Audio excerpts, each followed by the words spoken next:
மதுரை ராஜாஜி அரசு மருத்துவமனையில் லஞ்சம் கொடுக்க இயலாத தட்டச்சு தொழிலாளியின் மகனுக்கு சிகிச்சை மறுக்கப்பட்டுள்ளது. மருத்துவமனையில் பல இடங்களில் அழைக்கழிக்கப்பட்ட நிலையில் சிகிச்சை கிடைக்காமலேயே ஒரு உயிர் பறிபோயிருக்கிறது. ராஜாஜி அரசு மருத்துவமனையின் உண்மை நிலையை படம் பிடித்து காட்டும் செய்தி தொகுப்பை இப்போது பார்க்கலாம். மதுரை கேப்புதூர் பகுதியைச் சேர்ந்த கணபதி தட்டச்சு வேலை செய்து வருகிறார். இவரது 18 வயது மகன் ராஜேந்திர பிரசாத்துக்கு கடந்த 2ஆம் தேதி காலை 10:30 மணி அளவில் வலிப்பு ஏற்பட்டதால் 108 ஆம்புலன்ஸ் மூலம் மதுரை அரசு ராஜாஜி மருத்துவமனைக்கு கொண்டு சென்றுள்ளார். மருத்துவமனையில் இறங்கியதும் அவசர சிகிச்சை வெளிநோயாளிகள் வார்டுக்கு கொண்டு சென்றுள்ளனர்.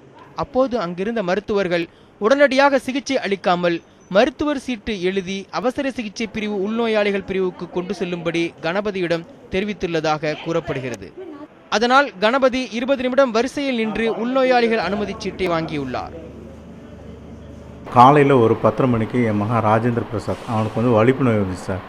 வலிப்பு நோய் வந்தோன்னா 10:30 மணிக்கு 108 ஆம்புலன்ஸை கூப்பிட்டு நானும் என் மனைவி 108 ஆம்புலன்ஸில் ஜிஆர்ஹெச்சுக்கு அரசு மருத்துவமனை ராஜாஜி மருத்துவமனைக்கு கொண்டு போனோம். ஒரு 11:15 அங்கே போயிட்டோம். போனோம்னா அங்கே ஸ்ட்ரெச்சரில் வச்சு 5 நம்பர் வார்டில் காட்டிட்டு அப்புறம் 105 வார்டு கூட்டிகிட்டு போனேன் சார். அப்போது ஸ்ட்ரெச்சர் தள்ளும் மருத்துவமனை ஊழியர் கணபதியிடம் 300 ரூபாய் லஞ்சம் கொடுத்தால்தான் ஸ்ட்ரெச்சரை தள்ளுவேன் என தெரிவித்துள்ளார். கணபதியிடம் பணமும் இல்லை, லஞ்சம் கொடுக்க விருப்பமும் இல்லை. இந்த சூழலில் உயிருக்கு போராடி கொண்டிருந்த ராஜேந்திர பிரசாத்தை ஸ்ட்ரெச்சரிலேயே ஊழியர் விட்டு சென்றுள்ளார்.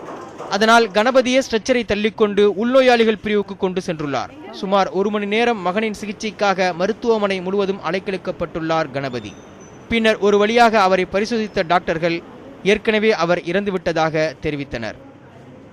மருத்துவர் என்கிட்ட சொன்னார், அந்த ஓபி சீட்டை எங்கப்பா அப்படின்னாரு.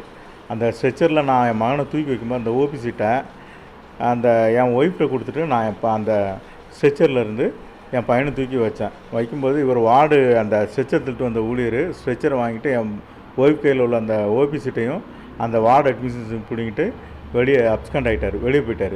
அப்புறம் டாக்டர் ஓபி சீட்டு கேட்கும்போது என் மனைவி அவர் வாங்கிட்டு போயிட்டார் ஸ்ட்ரெச்சர் அப்படின்னு சொன்னோன்னா நான் அவரை தேடி போனேன் சார். ஏன்னா டாக்டர் அந்த சீட்டு இருந்தால் தான் சிகிச்சை கொடுக்க முடியும், அது இல்லாமல் நான் ஒன்றும் பண்ண முடியாது அப்படின்ட்டார்.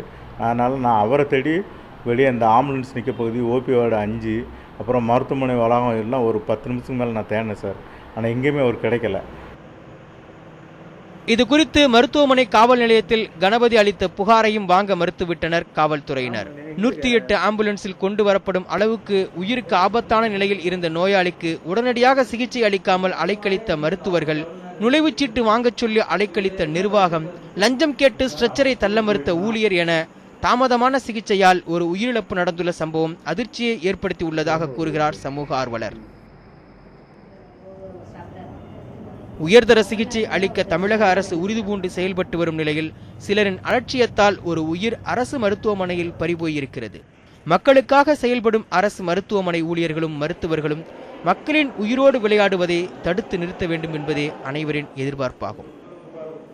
ஒளிப்பதிவாளர் சம்பத் முருகனுடன் வினோத், நியூஸ் 7 தமிழ், மதுரை.